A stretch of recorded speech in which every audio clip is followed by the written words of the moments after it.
ಕೇಂದ್ರದ ಮಾಜಿ ವಿದೇಶಾಂಗ ಸಚಿವ ಮತ್ತು ಮಹಾರಾಷ್ಟ್ರದ ಮಾಜಿ ರಾಜ್ಯಪಾಲರಾಗಿದ್ದ ಹಿರಿಯ ರಾಜಕಾರಣಿ ಎಸ್.ಎಂ. ಕೃಷ್ಣ ಅವರು ಡಿಸೆಂಬರ್ 10, 2024ರಂದು ನಿಧನರಾದರು. ಬೆಂಗಳೂರನ್ನು ಸಿಲಿಕಾನ್ ವ್ಯಾಲಿ ಆಗಿ ಪರಿವರ್ತಿಸುವಲ್ಲಿ ಇವರ ಪಾತ್ರ ಮಹತ್ವದ್ದಾಗಿತ್ತು. ಶ್ರೀ ಎಸ್.ಎಂ. ಕೃಷ್ಣ ಅವರು ನಿಧನರಾಗಿರುವುದನ್ನು ಈ ಸದನಕ್ಕೆ ಅತ್ಯಂತ ವಿಷಾದದಿಂದ ತಿಳಿಸುತ್ತಿದ್ದೇನೆ. ಮೃತರ ಗೌರವಾರ್ಥ ಸದಸ್ಯರು ಎದ್ದು ನಿಂತು 1 ನಿಮಿಷ ಮೌನವನ್ನು ಆಚರಿಸಬೇಕೆಂದು ಕೋರುತ್ತೇನೆ.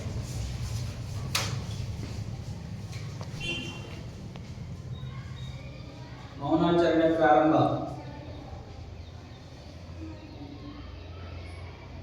ಮೌನಾಚರಣೆ ಅಂತ್ಯ.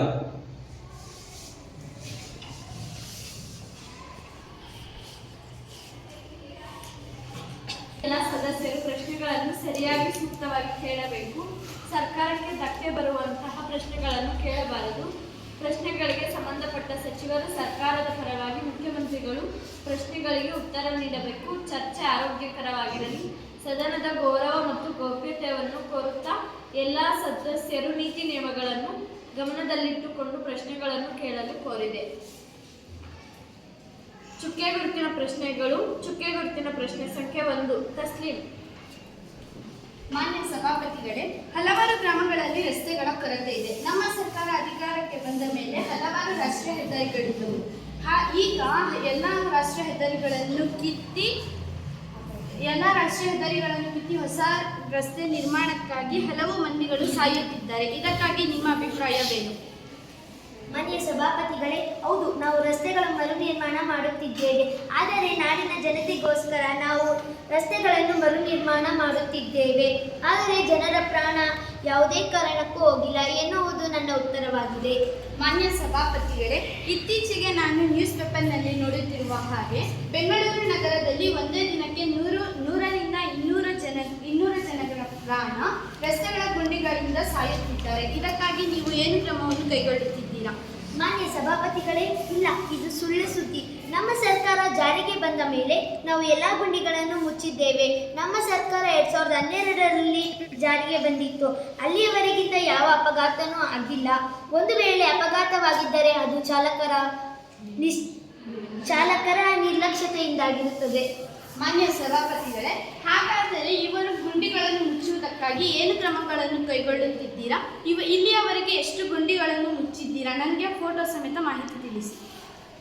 ಮಾನ್ಯ ಸಭಾಪತಿಗಳೇ,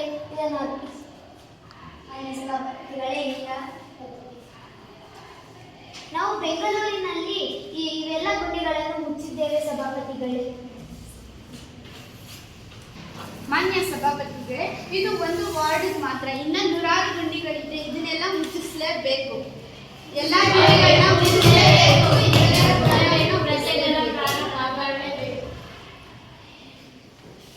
ಸಭಾಪತಿಗಳೇ, ನಮ್ಮ ಸರ್ಕಾರದ ಗಮನಕ್ಕೆ ಇದು ರಸ್ತೆಗಳ ಬಗ್ಗೆ ಬಂದಿದೆ.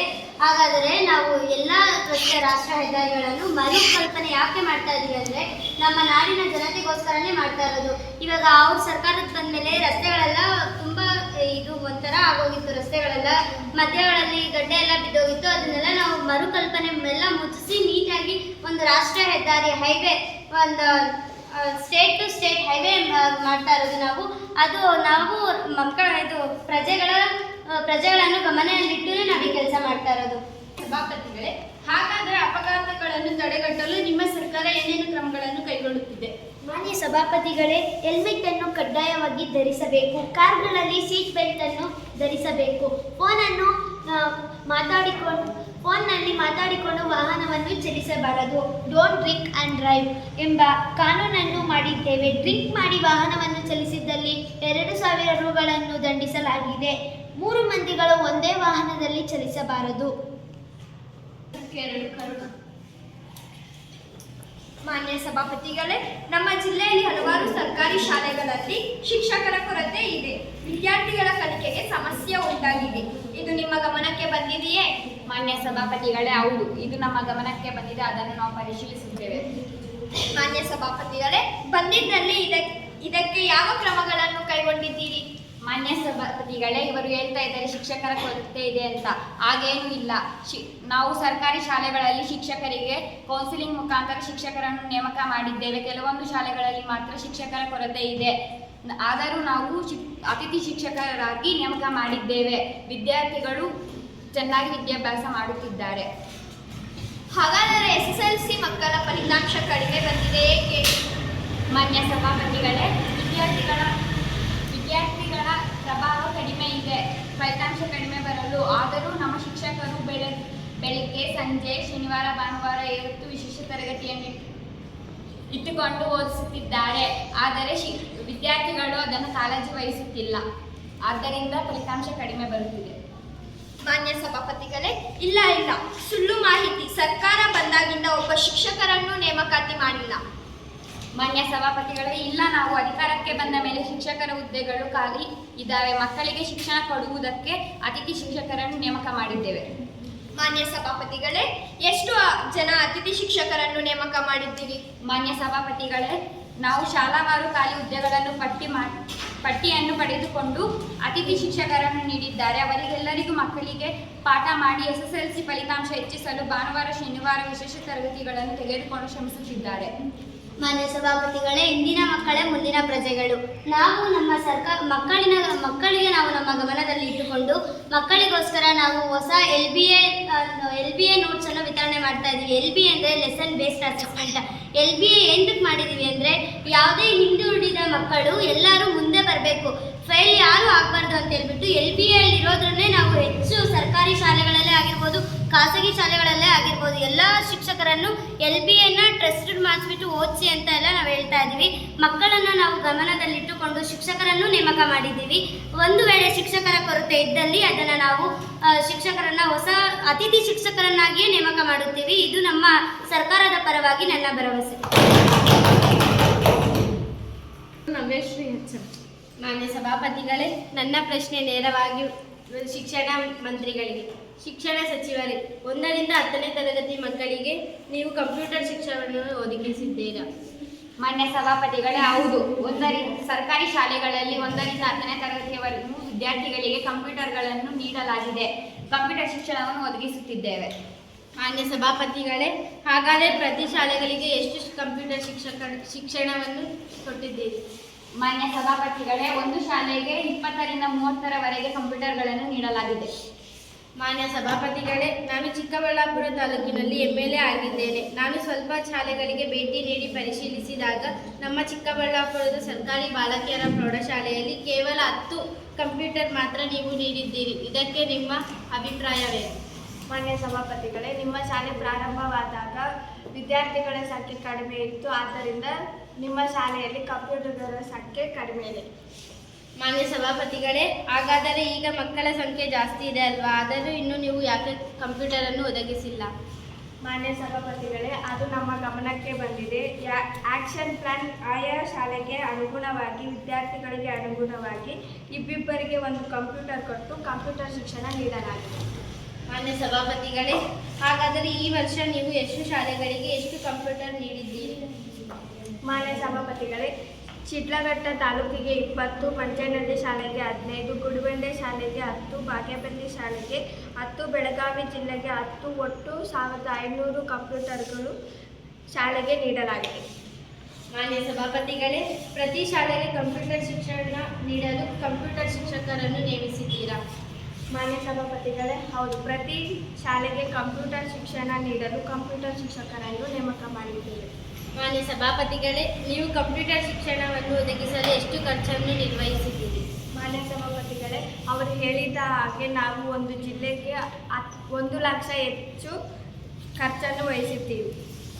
ಮಾನ್ಯ ಸಭಾಪತಿಗಳೇ, ಸರ್ಕಾರಿ ಶಾಲೆಗಳಲ್ಲಿ ವಿದ್ಯಾರ್ಥಿಗಳು ಕಂಪ್ಯೂಟರ್ ಶಿಕ್ಷಣವನ್ನು ಪಡೆಯಲು ಎಷ್ಟು ಕಾಲ ಅವಕಾಶವನ್ನು ನೀಡಿದ್ದೀರಿ? ಮಾನ್ಯ ಸಭಾಪತಿಗಳೇ, ಹಲವಾರು ಸರ್ಕಾರಿ ಶಾಲೆಗಳಲ್ಲಿ ನಾವು ದಿನಕ್ಕೊಮ್ಮೆ ವಿದ್ಯಾರ್ಥಿಗಳಿಗೆ ಕಂಪ್ಯೂಟರ್ ಶಿಕ್ಷಣ ಪಡೆಯಲು ಸುಮಾರು 40 ನಿಮಿಷಗಳ ಕಾಲ ಅವಧಿಯನ್ನು ಶಾಲಾ ವೇಳಾಪಟ್ಟಿಯಲ್ಲಿ ಒದಗಿಸಿದೆ. ಮಾನ್ಯ ಸಭಾಪತಿಗಳೇ, ನಾವು ಮಕ್ಕಳ ಗಮನಕ್ಕಾಗಿ ಕಂಪ್ಯೂಟರ್ ಶಿಕ್ಷಣ ಎಲ್ಲ ಮಕ್ಕಳು ಪಡಿಬೇಕು ಅಂತ ಹೇಳ್ಬಿಟ್ಟು ನಮ್ಮ ಸರ್ಕಾರಿ ಶಾಲೆ ಯಾವುದೇ ಖಾಸಗಿ ಶಾಲೆಗಳಿಗಿಂತ ಕಡಿಮೆ ಇಲ್ಲ ಅಂತ ಹೇಳ್ಬಿಟ್ಟು ಒಂದು ಸರ್ಕಾರಿ ಶಾಲೆಯಲ್ಲಿ ಸುಮಾರು 72 ಕಂಪ್ಯೂಟರ್ಗಳನ್ನು ನಾವು ಕೊಟ್ಟಿದ್ದೇವೆ. ಅದರ ಖರ್ಚು ನಮಗೆ ಸುಮಾರು ಒಂದು 7-80 ಲಕ್ಷದಿಂದ ಅಷ್ಟವರೆಗೂ ಬಂದಿದೆ. ಆದರೆ ನಾವು ಮಕ್ಕಳ ಗಮನದಲ್ಲಿಟ್ಟು ಕಂಪ್ಯೂಟರ್ ಶಿಕ್ಷಣದಿಂದ ಯಾವುದೇ ಮಗು ವಂಚಿತರಾಗಬಾರ್ದು ಅಂತ ಅದರ ಗಮನದಲ್ಲಿಟ್ಟುಕೊಂಡು ನಾವು ಪ್ರತಿಯೊಂದು ವಿದ್ಯಾರ್ಥಿನಿ ಆಗಿರಲಿ ಕಂಪ್ಯೂಟರ್ ಶಿಕ್ಷಣ ಪಡಿಬೇಕು ಅಂತ ಹೇಳ್ಬಿಟ್ಟು ಪ್ರತಿ ಸರ್ಕಾರಿ ಶಾಲೆಗಳಲ್ಲೂ ನಾವು ಕಂಪ್ಯೂಟರ್ ಶಿಕ್ಷಕರನ್ನಾಗಿ ನೇಮಕ ಮಾಡಿದ್ದೀವಿ. ಕಂಪ್ಯೂಟರ್ ಕೊಠಡಿಯನ್ನಾಗಿ ಸಪ್ರೇಟ್ ಕೊಠಡಿಯನ್ನಾಗಿ ನೇಮಕ ಮಾಡಿದ್ದೀವಿ. ಮತ್ತು ಕಂಪ್ಯೂಟರ್ಸ್ಗಳನ್ನು ಕೂಡ ನಾವು ನೇಮಕ ಮಾಡಿದ್ದೀವಿ. ಆದರೆ ಇದು ವೇಳಾಪಟ್ಟಿಯಲ್ಲೂ ನಾವು ಮಕ್ಕಳಿಗೆ ದಿನಕ್ಕೆ 8 ಪೀರಿಯಡ್ಸಲ್ಲಿ ಶಾಲಾ ವೇಳಾಪಟ್ಟಿಯಲ್ಲೇ ಕಂಪ್ಯೂಟರ್ ಪೀರಿಯಡ್ ಸಪ್ರೇಟನ್ನಾಗಿ ನೇಮಕ ಮಾಡಿದ್ದೀವಿ.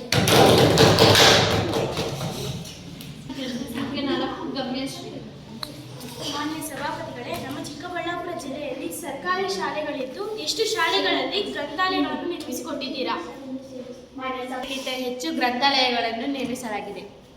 ಮಾನ್ಯ ಸಭಾಪತಿಗಳೇ, ಗ್ರಂಥಾಲಯಗಳಲ್ಲಿ ಎಷ್ಟು ಪುಸ್ತಕಗಳನ್ನು ಒದಗಿಸಿಕೊಟ್ಟಿದ್ದೀರಾ? ಮಾನ್ಯ ಸಭಾಪತಿಗಳೇ, ಒಂದು ಜಿಲ್ಲೆಯ ಗ್ರಂಥಾಲಯದಲ್ಲಿ ಸುಮಾರು 1000ಕ್ಕೂ ಹೆಚ್ಚು ಪುಸ್ತಕಗಳನ್ನು ಒದಗಿಸಲಾಗಿದೆ. ಮಾನ್ಯ ಸಭಾಪತಿಗಳೇ, ಗ್ರಂಥಾಲಯದ ಶಿಕ್ಷಣಕ್ಕಾಗಿ ಶಿಕ್ಷಕರನ್ನು ನೇಮಿಸಿದ್ದೀರಾ? ಮಾನ್ಯ ಸಭಾಪತಿಗಳೇ, ಹೌದು, ಶಿಕ್ಷಕರನ್ನು ನಾವು ನೇಮಿಸಿದ್ದೇವೆ. ಇಲ್ಲ ಸಭಾಪತಿಗಳೇ, ನಾನು ನನ್ನ ಕ್ಷೇತ್ರದ 5ರಿಂದ 10 ಶಾಲೆಗಳಲ್ಲಿ ಹೋಗಿ ಪರಿಶೀಲಿಸಿದಾಗ ಗ್ರಂಥಪಾಲಕರೇ ಇಲ್ಲವೆಂದು ಮುಖ್ಯ ಶಿಕ್ಷಕರೇ ಹೇಳಿದ್ದಾರೆ. ಇದಕ್ಕೆ ನಿಮ್ಮ ಉತ್ತರವೇನು? ಮಾನ್ಯ ಸಭಾಪತಿಗಳೇ, ಯಾವುದೇ ಶಿಕ್ಷಕರಿಗೆ ವರ್ಕ್ಲೋಡ್ ಕಡಿಮೆ ಇದೆಯೋ ಅವರಿಗೆ ಗ್ರಂಥಪಾಲಕರಾಗಿ ನೇಮಕ ಮಾಡಿದ್ದೇವೆ. ಹಾಗಾದರೆ ಗ್ರಂಥಾಲಯದ ಶಿಕ್ಷಣಕ್ಕಾಗಿ ಎಲ್ಲ ಶಾಲೆಗಳಲ್ಲಿ ಒಬ್ಬ ಶಿಕ್ಷಕರನ್ನು ನೇಮಕ ಮಾಡಿ. ಮಾನ್ಯ ಸಭಾಪತಿಗಳೇ, ಮುಂದಿನ ದಿನಗಳಲ್ಲಿ ನಾವು ಅದರ ಕಂಪ್ಯೂಟರ್ ಮಾನ್ಯ ಸಭಾಪತಿಗಳೇ, ಗ್ರಂಥಾಲಯ ಶಿಕ್ಷಕರನ್ನಾಗಿ ಮುಂದಿನ ದಿನಗಳಲ್ಲಿ ನಾವು ನೇಮಕ ಮಾಡಿದ್ದೇವೆ. ಮಾನ್ಯ ಸಭಾಪತಿಗಳೇ, ನಮ್ಮ ಚಿಕ್ಕಬಳ್ಳಾಪುರ ಜಿಲ್ಲೆಯ ಕೆಲವೊಂದು ತಾಲೂಕುಗಳಲ್ಲಿ, ಹೋಬಳಿಗಳಲ್ಲಿ ಮತ್ತು ಪಂಚಾಯಿತಿಗಳಲ್ಲಿ ಗ್ರಂಥಾಲಯಗಳನ್ನು ನಿರ್ಮಿಸಿಕೊಟ್ಟಿದ್ದೀರಾ? ಮಾನ್ಯ ಸಭಾಪತಿಗಳೇ, ಹೌದು, ನಾವು ನೇಮಕ ಮಾಡಿಕೊಟ್ಟಿದ್ದೀವಿ.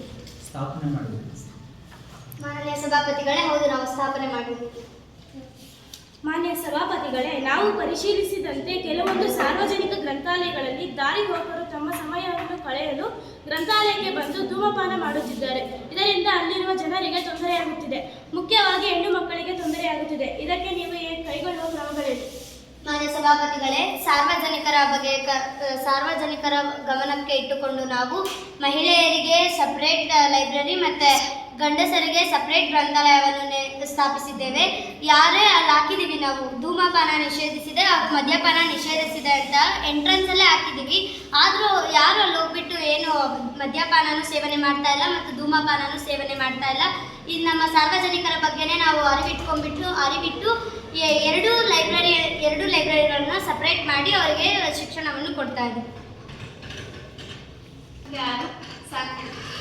ನನ್ನ ಸಭಾಪತಿಗಳೇ, ಬಾಲ್ಯ ವಿವಾಹ ಅಂದರೆ ಚಿಕ್ಕ ವಯಸ್ಸಿನಲ್ಲಿ ಮದುವೆ ಮಾಡುವುದು. ಒಂದು ಹೆಣ್ಣು ಮಕ್ಕಳಿಗೆ 18 ವರ್ಷಕ್ಕಿಂತ ಕಮ್ಮಿ ಹಾಗೂ ಗಂಡು ಮಕ್ಕಳಿಗೆ 21ಕ್ಕಿಂತ ಕಮ್ಮಿ ಇರುವ ಮಕ್ಕಳಿಗೆ ವಿವಾಹ ಮಾಡುವುದು. ಮಾನ್ಯ ಸಭಾಪತಿಗಳೇ, ಬಾಲ್ಯ ವಿವಾಹ ತಡೆಗಟ್ಟಲು ಯಾವ ಕ್ರಮಗಳನ್ನು ಕೈಗೊಳ್ಳುತ್ತಿದ್ದೀರಾ?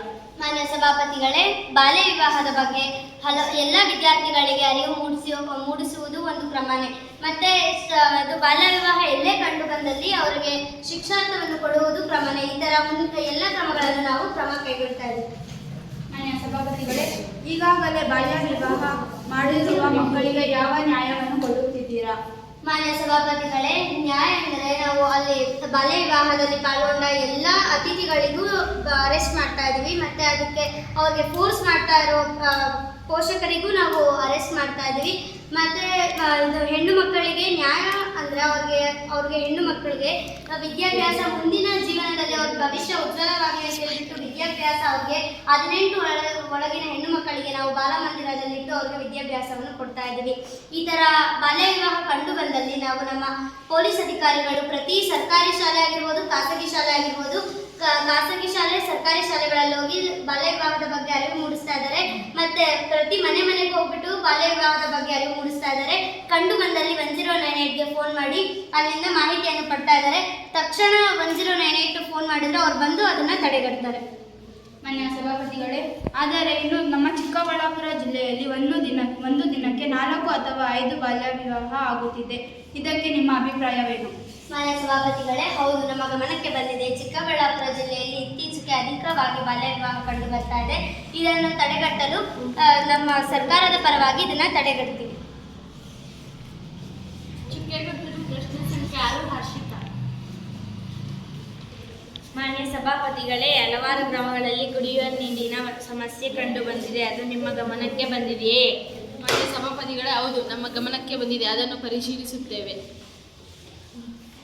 ಮಾನ್ಯ ಸಭಾಪತಿಗಳೇ, 20 ಲೀಟರ್ಗೆ 20 ರೂಪಾಯಿಗಳು ಕ್ಯಾನನ್ನು ನೀಡುತ್ತಿದ್ದು 20 ರೂಪಾಯಿ ಬಡವರಿಗೆ ಎಲ್ಲಿಂದ ಬರುತ್ತೆ? ಮಾನ್ಯ ಸಭಾಪತಿಗಳೇ, ನಮ್ಮ ಸರ್ಕಾರವೇ ಬಡವರ ಪರವಾದ ಸರ್ಕಾರ. ನಾವೇ ಬಡವರು. ನಮ್ಮ ಸರ್ಕಾರ ಅಧಿಕಾರಕ್ಕೆ ಬಂದ ಮೇಲೆ ನಾವು ಬಡವರಿಗೆ ಇನ್ಕಮ್ ಟ್ಯಾಕ್ಸ್ ಎಲ್ಲ ರದ್ದು ಮಾಡಿರೋದು. ಅವ್ರ ಸರ್ಕಾರ ಇದ್ದಾಗ ಇನ್ಕಮ್ ಟ್ಯಾಕ್ಸ್ಗಳನ್ನು ಹೆಚ್ಚು ಮಾಡ್ತಾ ಇದ್ದಿದ್ದು.